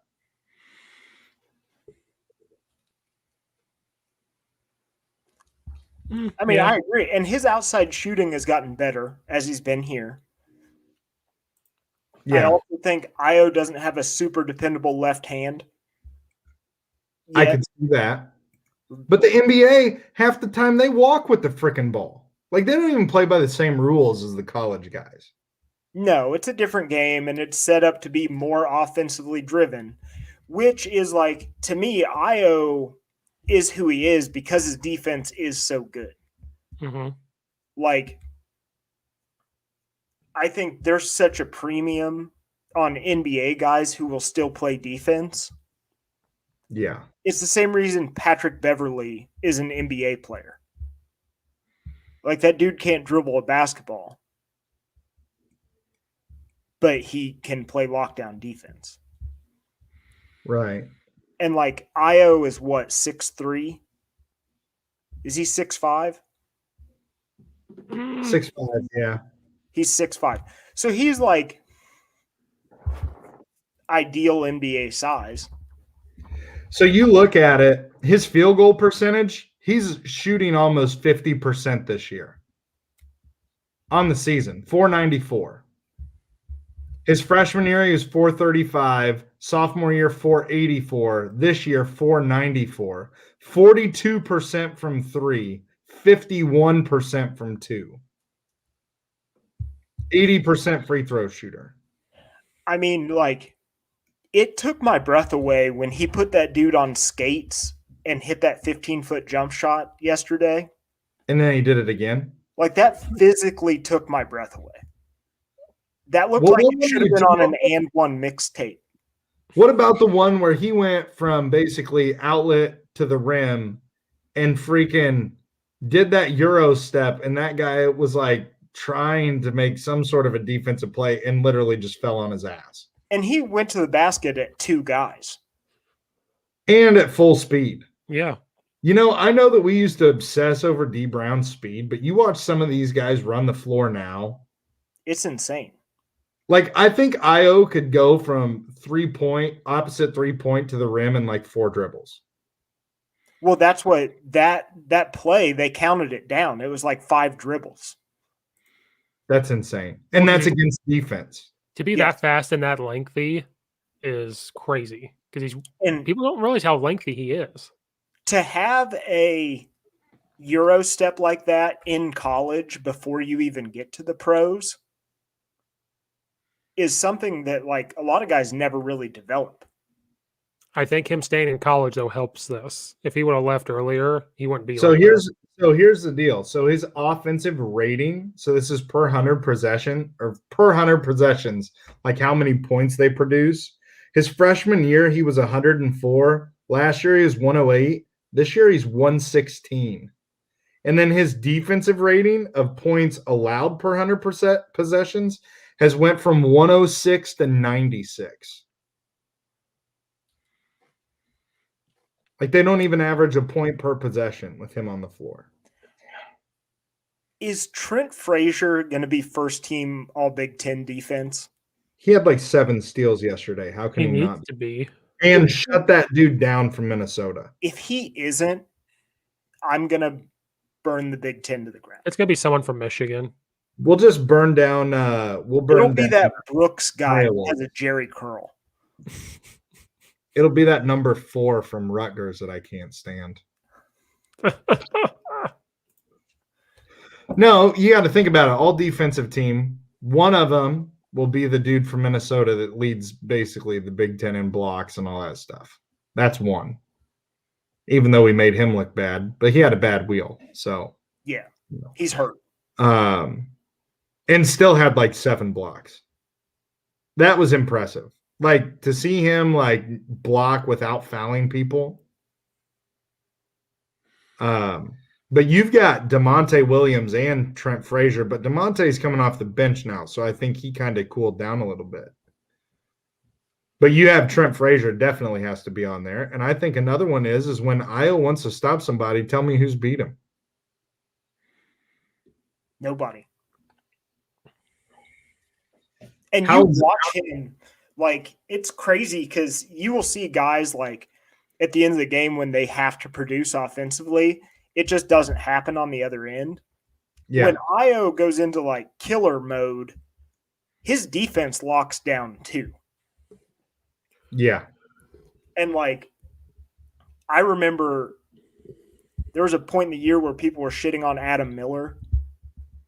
Oh, yeah. And that dude plays crazy defense all the time. For a freshman, it's only going to get better. Well, I'm saying it regardless of being a freshman. Like, you watch the way he plays defense, he's in your face. Yeah. Constantly. That's what we're saying, like, to be a freshman and not be scared to walk into the Big Ten and say, I'm going to guard you. Yeah. It's just his offense has to pick up, which it will because he's a freshman. And I like the fact that he's still shooting. Yeah. Well, that's how you get out of slumps, is shooting your way out of it. Yeah. And he hasn't really had a good offensive year. Not since the beginning of the year. No. But he's still shooting, which is awesome. And is Trent Frazier the best corner shooter we've seen in a long time? Like, good Lord. Well, Trent Frazier might be playing the best he's played since he was a freshman. Like, I think that's just hands down. And he just kind of knows. You know, like when it gets in Trent Frazier's hands, I'm like, Oh, okay. I like this. Yeah. Well, I don't know. He had a couple plays yesterday where it's just like, oh, yeah, you're a senior. Like, you've seen all of this before. And DeMonte does the same stuff where it's like, Yeah. oh, you've just been on the court and seen this high pick, and then you're cutting the dude off and getting a steal. And I think so I will say this. The one negative thing that I can say about yesterday was I get trying to push Io to the National Player of the Year by getting him that triple-double. But if he gets fucking hurt when you're up 30 points, You're fired. If you're Io, when are you going to get hurt? Going for a rebound. yeah. Yeah. Driving. I was just kind of like, I know what we're trying to do here, but it's scaring the shit out of me because we are up 30. Well, I think they said on the broadcast, didn't Underwood kind of wink, wink, nudge, nudge to Patino? Like, yeah, I'm trying to get my guy a triple-double. Yeah. Yeah. Because this is a special thing. And I think Underwood understands those moments. Well, I think he understands how important it is to Io. Gotcha. Yeah. I don't understand how Luka Garza and him are still like in the same conversation together. I guess I'm missing that.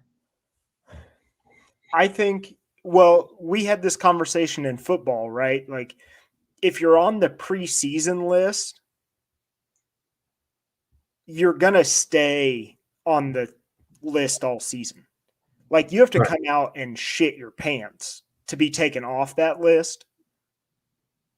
But I think when you only score 8 points in a game, mid to late season, that's shitting your pants. He only scored 8 points, but they won. So does that mean that he's really not that important to things? He's a great player, don't get me wrong. But if Io scores 8 points a game, I don't like our chances of winning. True. But Io has the thing where Io only scored 8 points, but they were all in the last 2 minutes. Right. And that wasn't the thing for him. No. And honestly, I don't think I've seen Garza hit a buzzer beater. No. Io has the ball in his hand from one end of the court to the other, whereas Garza has to do like the post moves and all that kind of stuff. You know what I mean? Like, he's a good player, but just Io with how many game winners he's had, plus how he elevates everybody else, and you can consciously see it. Like, he tries to get people involved, but if there's a minute and a half to 2 minutes of drought, he's taking a shot and he's creating something to get him moving. So it's not stagnant. And you see Io early in games now, like this is different from the beginning of the year to now. Io goes into the game saying, like, I need to facilitate for the first quarter of this basketball game to get other guys going. And then, like, I'm going to get mine one way or another. Right? Yeah. He just wants to win. He wants to make sure they're in a position to win the game, which I'll agree. Well, actually, there's multiple comments over here, but Io's amazing. But Trent's the X factor for the Final Four. I would say, yeah, you're right on it, because if Trent's firing, Io's even better, and Kofi's even better. Now our floor is spaced. And how Garza more inconsistent. Yeah, I think I don't know what it is, but he's kind of hit a lull here. Okay, but hear me out. So Kofi last night went for 22 and 6. Okay. It gets overlooked. If Luka Garza does that, sports writers are creaming their pants. Like, they got to go change their underwear. No, you're right. They do. Yeah. Like, if Io DeSumo isn't on this team, Kofi's in the running for Big Ten Player of the Year. Yeah. Let's look at his. What he's shooting like 60+% from the field. Well, didn't the announcers last night say Kofi should be in the Player of the Year discussion? Yeah, he should. Because I think him being there takes a lot of heat off Io. Yes. For parts of the game. Like Io doesn't have to be the guy all the time, because in the last couple games, you have a stretch of 10 minutes where it's just the Kofi show. Well, ever since the Indiana game, Kofi's like, I'm going to dunk everything. Like, I'm going to plow you and dunk like Shaq. Well, did you see him get that offensive rebound? So you thought that Io's stats were good as far as offensive rating and defensive rating per possession? Kofi has 126 points this year per 100 possessions, whereas Io was 110. And his defensive rating is 92 points per 100 possessions. Again, well, it's because Io waits till the end. Like Kofi does his thing throughout the game, and then Io's that's throughout the game. You're 126 points, so basically you're getting a point per possession. By the way, did you see after Trent hit that half-court shot, the Illinois basketball Twitter was like cash from half court? Yep. Yeah. I love it. Of course we have to troll that referee. Yeah. Because that was trash. Yeah. Almost as bad as the dong mask. It's up there. He's right there.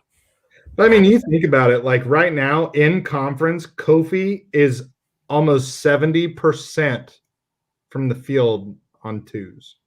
He is 69.1% from the field. That's crazy. Shooting 70%. Yeah. He's just dunk city is what it is. Yeah. He has as many rebounds this year as he did last year in all of his Big Ten play, and he's still got 5 games. Well, 5 games to go. Well, he's a 20 and 10 guy now. Yeah. I don't remember a time where Illinois had a 20 and 10 guy. We had Sean Pruitt. Oh, we talked about this before. Sean Pruitt could have been. You just had to bring up Sean Pruitt. Could have been a behemoth, but instead he had to get his. Yeah. I don't know. Antigua, I get the feeling we're going to lose him eventually. See, I don't know, because he tried to do his own thing and failed miserably. Really? Yes. Because he left Kentucky because he was a Calipari guy and went somewhere, failed miserably, and then we got him. I would say coaching wise, he is Underwood's 2 assistants, Chin Coleman and Antigua, deserve a hell of a lot of credit. Oh yeah, for what Illinois is right now. Well, the player development is right. You can tell, because Trent Frazier is a different player now than what he was as a freshman. He was just a scorer, and a lot of that should be given to Trent, though. Well, yeah, because he was the alpha of this team, and then to say okay, I'm the third option now, and I'm just going to become first team all defense at 6'1". That's his role, right? Yeah. Who wants to be guarded by Trent Frazier in the last 2 minutes of the game? No. No. I mean, he's on you. And you just want to know the one thing that I noticed yesterday was, so DeMonte Williams and Trent Frazier were both in the game. And I don't know if you guys caught this or not, but they switched and they got caught on a mismatch. And DeMonte saw Frazier down in the post and sprinted in and cut in front of Frazier's guy and literally threw Frazier out to the 3-point arc to get him out there so that he could go. That is so much unselfishness. It's my guy's opposite ball and he's sitting in the corner and is doing nothing. But I'm going to sprint to the midline and I'm going to throw this guy out there and get him in a better matchup and get our team in a better matchup. It's very unselfish right now. Well, to have a guy that's DeMonte Williams' size that is just I'll guard the 4. Yeah. Mm-hmm. Well, post defense is kind of a mentality. I remember playing in high school and I guarded a kid that was 6'10", but you start shoving him around and they don't like that. And I think some of these bigger guys think I'm going to push DeMonte Williams. No, you're not. No, You're not. Like, same thing with I think Grandison's came around. Like that little you can't guard a back cut. that's over. That livened his ass up. Yeah. I love the energy he brings, and the freak, and it's hard to get. Who's the other freshman? Coleman Hawkins. Yeah, it's hard to get him on the floor, but when he gets in there, he plays with so much energy. Oh yeah, he's like a pogo stick. Hell yeah, he is, and he's at 6'10". He's 6'10", but he's one of those like wingspan guys. Yeah, like so you got to think about like I don't want to fast forward through this year. But we've got a 6'7" wing, a 6'6" shooting guard. You've got him at 6'10", and Georgie at like 6'9" or 6'10" coming back next year with Curbelo at the point. You're average, like you are like a Baylor that can switch almost everything on the perimeter. They'll be fun. Like, it's hard because as an Illinois fan, like I've had so many, like you have very few peaks. And then you have to get used to being trash again. Yeah, it's like we hit this, and then it's like you have one where you slightly step down, and then you fall off the face of the earth. Yeah. Because after that 04-05 team, we all got excited for that next team because D. Brown and James Augustine were still around, which they were good. And hey. Oh, sorry. Go ahead. Sorry. No, you got excited. Well, Jacob said there's so many raw athletes on our bench, it's scary. We had a Verdonk sighting, and he got 2 points. Yes. That's my boy. I don't know why. And he's a freshman. Yeah. Like, and who's the he's a brick shit house. Yes. Who's the kid that got hurt this year? Like, his lower back was hurt. I don't even know. Because we have like we're digging like 9 guys into the bench here at this point. Yeah. You got to think you've got Curbelo off the bench, DeMonte off the bench, Coleman Hawkins off the bench. Who else am I forgetting? And wait, did I say Georgie? Coleman Hawkins, Curbelo, and DeMonte. Yeah. Yeah, we play 9 guys. That's it. Next year, Austin Hutcherson. Yes. I saw a video of him dunking the other day, which whatever, it's just him dunking. But he's 6'6" and like pure athlete. Hey, we played Wimbanzi and they had 4 guys dunk. So I'm like, oh, this is different. And somebody was talking, I was talking about Antigua earlier. And you know how like Gonzaga every year, yes, Hutcherson. Like, I'm excited for that dude if his back's healthy, which I hope it is. Yeah. But somebody was talking about how like Gonzaga stays efficient because they get like 1 or 2 guys from the U.S., but they go overseas. They do. And like the majority of their talent is from like Australia or some weird other country. And Antigua, like our second recruit we got for next year, is from the Dominican. Yep. And like he's got good ties. Well, you look at Feliz, then you look at Curbelo, and now this new was it Melendez, I think, or something like that. RJ Melendez, yeah. Yeah. So I mean, cool to kind of have that kind of shaping your program kind of thing. Well, because Brad Underwood doesn't care if they can. He has the same mindset as Bielema. If they can play for us, I'm going to recruit them. Like, doesn't matter where. He's going to get them. Well, I mean, look at the movie The Air Up There. Did you see? They get Shaquille O'Neal from. Oh, yeah. Or was that? Yeah, was that Shaquille O'Neal? I can't remember. No, that was Blue Chips with Shaquille O'Neal, and that's why him and Anthony Hardaway, Blue Chips, such a good movie. Mm-hmm. Jesus Shuttleworth. Hey man, I have a jersey of Jesus Shuttleworth. Jesus Shuttleworth. Did you see Brad Underwood's quote? It was like a small one. They were talking about playing down the stretch for the Big Ten title. He said, "Who cares? Line them up. It is what it is. Bring them on. Doesn't matter who we play. Who's next." Yep. I love Brad Underwood. He's like, I'm so sick of talking about this schedule. Yeah. Bring them on. We're going to have to play them. We're just going to play them. And you know what? Now that the Big Ten stepped in and rescheduled Michigan, Yep. I'm not going to say anything else. Yeah, I'm good. Well, Like, I have to because we're people are gonna idiots.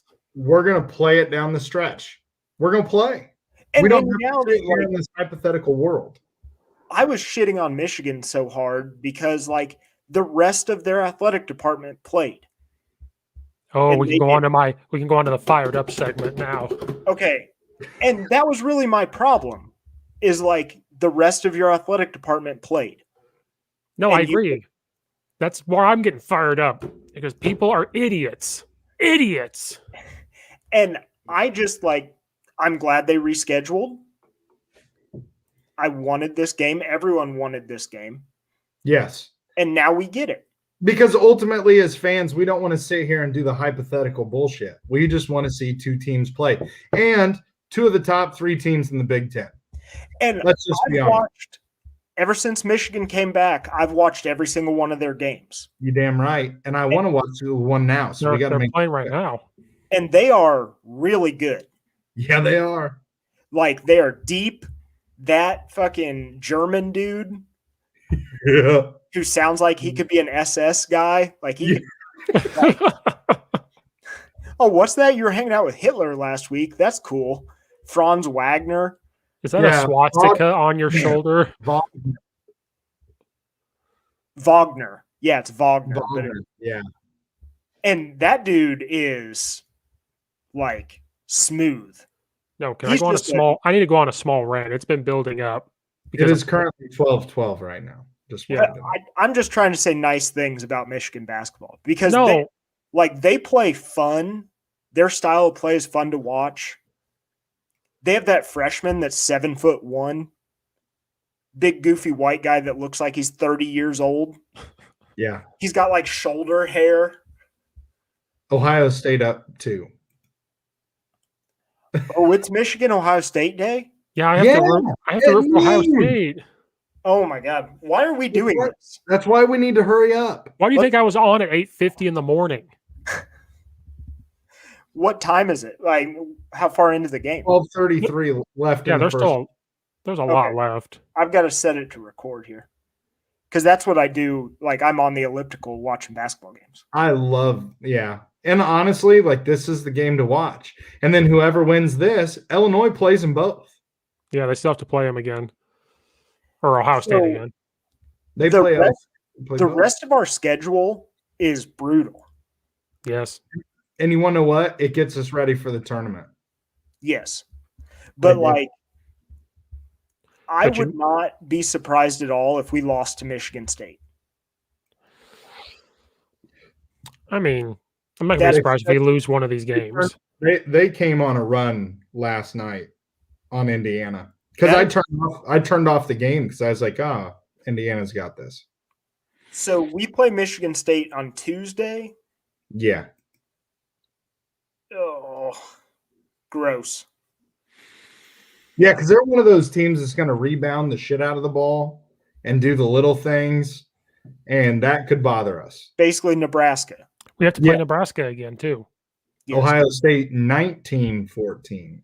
But let's look at it. At Michigan State, they use a Nike basketball. Oh, God. Hold on. Thank God. Nebraska at home, we don't have to worry about it. Wisconsin doesn't use a Nike basketball. At Michigan, they use a Nike ball. We're good. At Ohio State, they use a Nike ball. So I'm not really worried. We're going into ball size and dong mass. That is most of our podcast. Dong mass and ball size.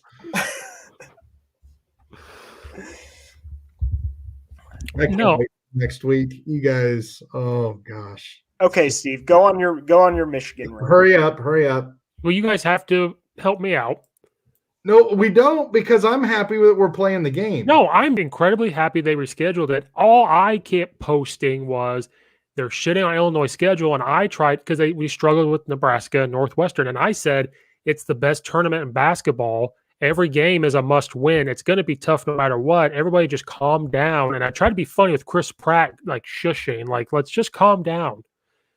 And all I said, and how can you be a Michigan fan and not look at the schedule and say, oh, Illinois had a tougher non-conference? I can't get that through Michigan fans' heads. And you won't. And you won't. And that's why I stopped.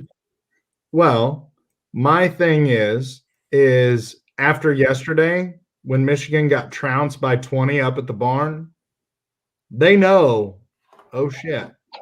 Okay. Because as much as we don't like to go, oh, well, this team beat this team by this much, you don't think they didn't see that? And that was just an ass whooping. No, because when they scheduled them, I think we all said, we were like, okay, we're done. And then all I said was, you got to stop saying, oh, this schedule is tougher than this. The Big Ten schedule is the same. Everybody once they get in the Big Ten is the same to me. Like, it's the same. There's no tougher. Yeah, it's very similar. I mean, you might have one team that's not ranked versus a team that's very similar. And then Brad's brought this up, which I agree with it. And I'm just saying, from the outside looking in, it just looked like Michigan was dodging Illinois, and the excuses were just coming out the wazoo. But yet the wrestling team went and the girls basketball went.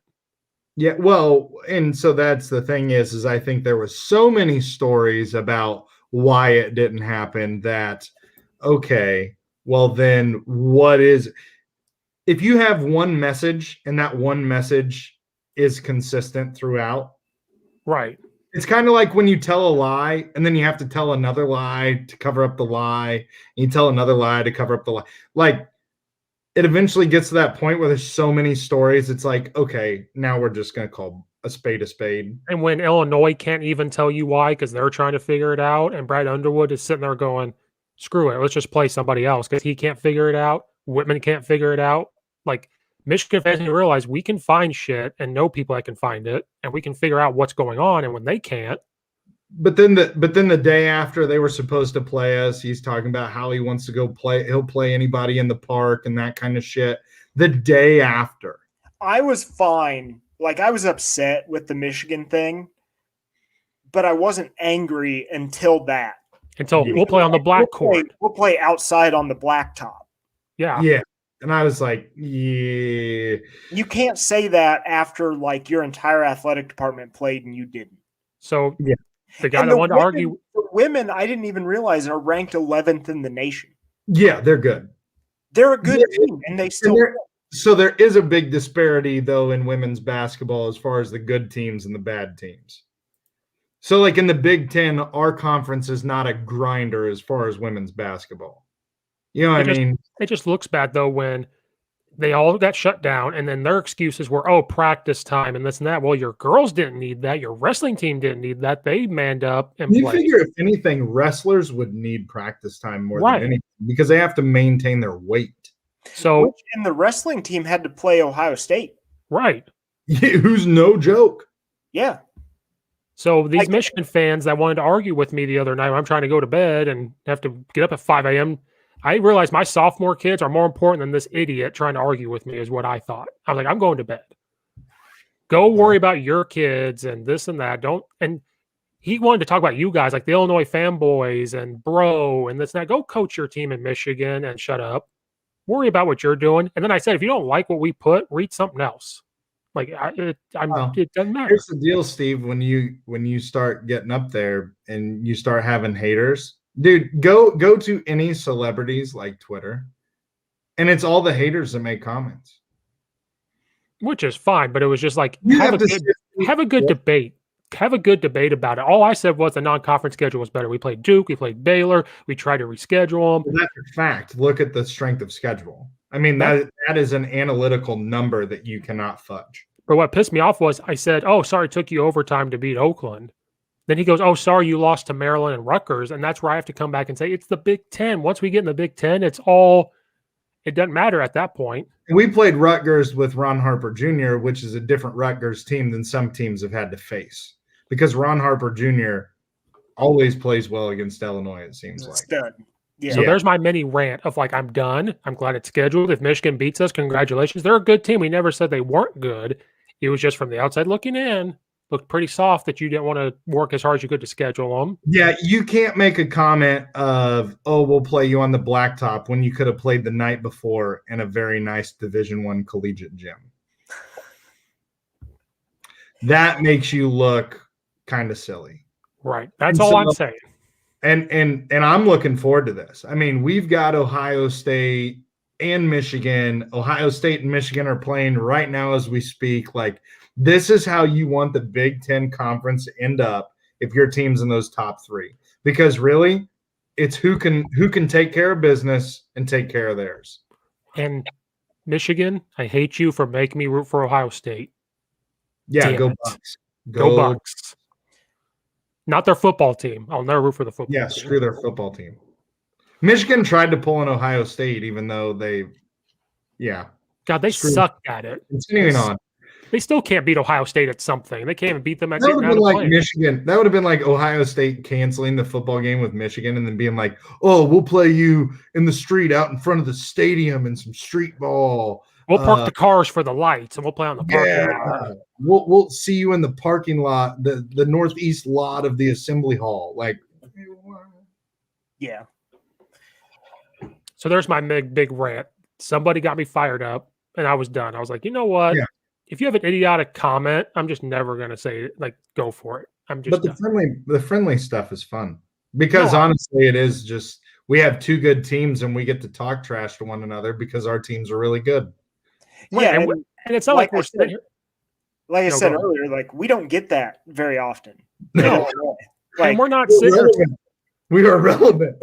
Believe me, Michigan fans, I am very aware that it is not normal for us to talk trash because we have nothing to trash talk about. Well, you know what it feels like to be in Memorial Stadium for the last 10 years is every visiting team outnumbers the Illinois fans in our home games.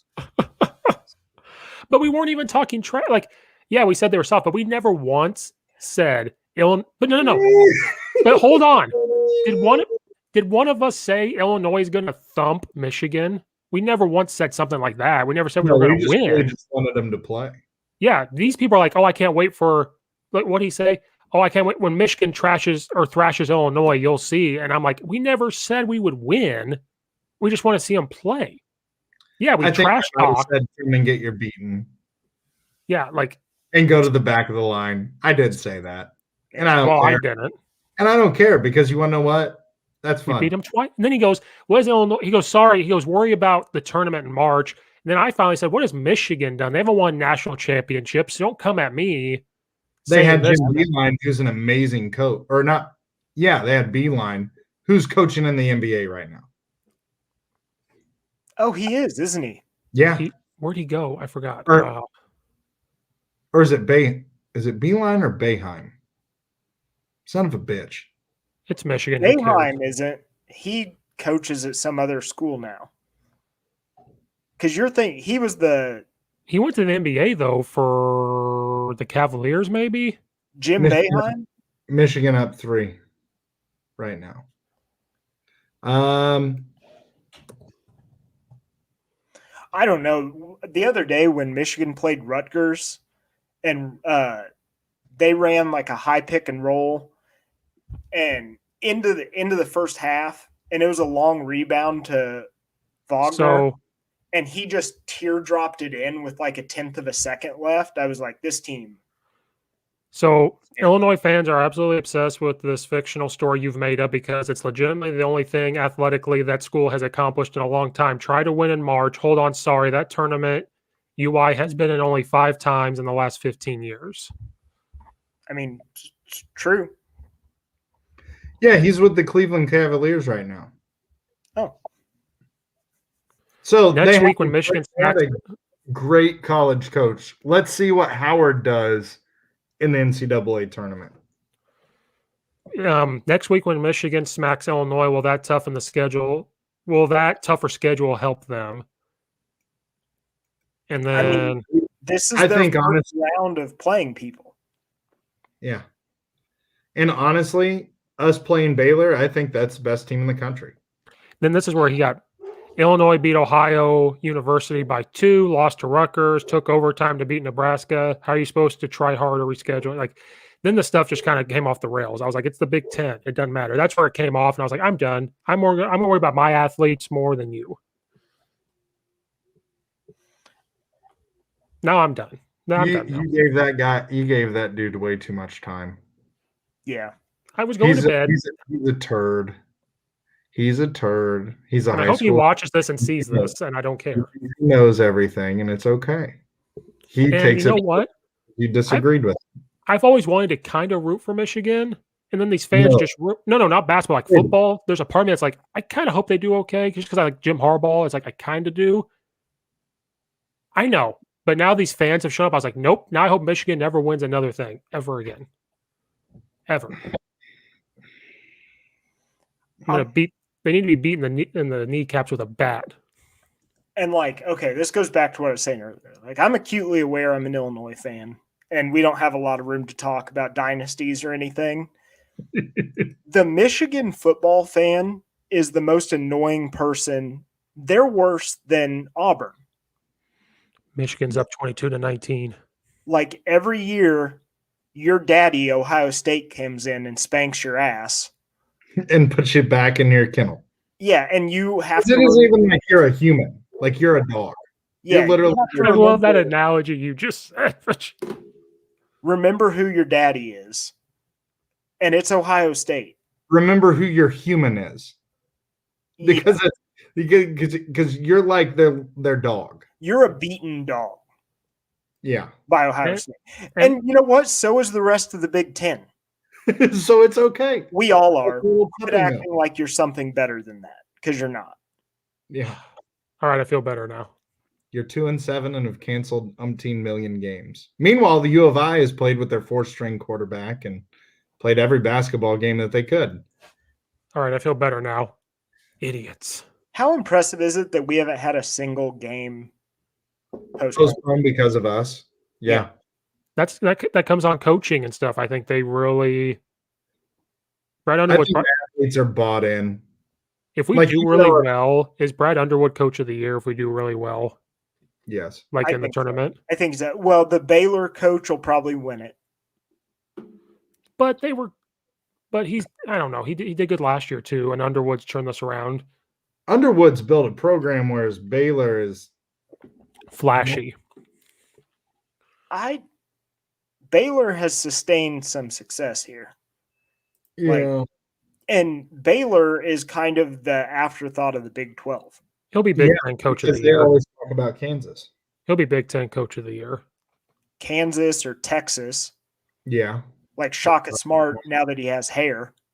Yeah. All of a sudden a good coach again. Okay. Remember what he did at VCU. Okay, hey, who wins the NCAA tournament? Baylor. Baylor or Gonzaga? I think no. I've watched Gonzaga play. I wasn't impressed. I was impressed by their shooting, but then they look like they're playing high schoolers. Yes. And I will tell you this, Baylor, I haven't seen anything like Baylor in a while. Like what they did to Illinois, which I think we're a different Illinois team now, but I think they still beat us. Oh, they took our lunch money. But we played with them until what? 16 minutes in the second half, and that's where it kind of fell apart. They had a run, and it was like a 4-minute stint where they had a run, and we just couldn't match it. And I think that they'll shut down anybody they play. That's the thing is you can be a great shooting team, but you can't simulate Baylor's defense. Baylor is a problem for Kofi. Yes. Defensively, because he's not a perimeter defender. But he's better now than what he was at that point. He's better now, but he's still not that's still a mismatch.